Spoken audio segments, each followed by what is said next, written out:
in a race. In fact, they are a hindrance. We ought not to be using weights. And that uh, concludes that section. I remember uh, not only a weight, but I remember a time I bought these track shoes off of a friend of mine, a track another track runner. He ran a lot faster than I did, but they were cleats. They were for cross country. They wasn't for track season. And the track I was running on, of course, it was torn up the track at Somerset probably, but they had painted the track in Danville that I was running on at Bull County, I think it was, where I was doing this. And I remember it was the 100-meter dash, and so I remember I just spun in place. I didn't even finish the race. So that's an example of how we don't finish the race, is because we do stupid things like that by wearing the wrong shoes. I think he gives an example here of somebody who wore the right shoes. Let's see if he does that. If he doesn't, then I'll tell you about it.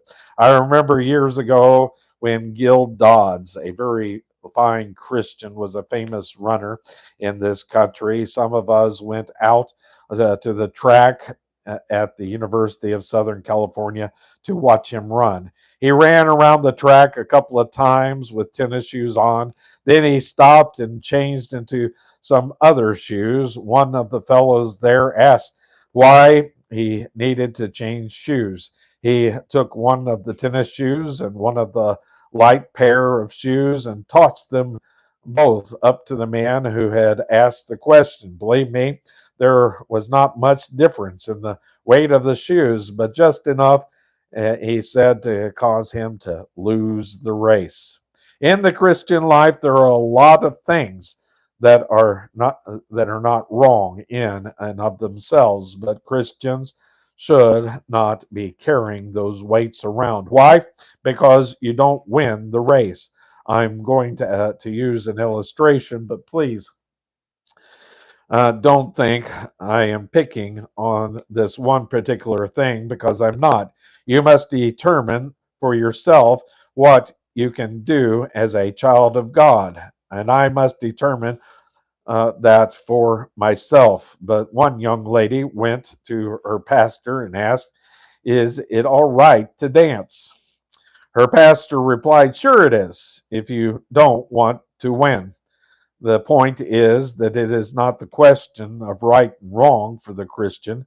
In his conduct, it is taken for granted that you are going to do what is right. The question is, will it hurt your testimony?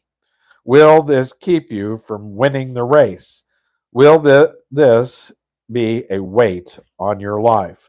There are many Christians today who are carrying around a weight they ought not to be carrying around. Don't ask me to argue with you about whether dancing is wrong. I won't argue about any of those things which separationists say you cannot do if you're a Christian.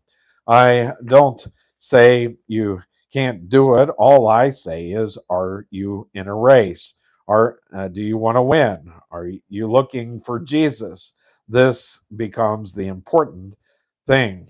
The sin which doth so easily beset us. What is the sin? This is not just sin in general, it is the sin. Again, we are cast back into the previous chapter by the wherefore, which opens this chapter. What was the great sin in the last chapter? It was unbelief. Unbelief is the sin, and there is nothing which will hold you back as unbelief will.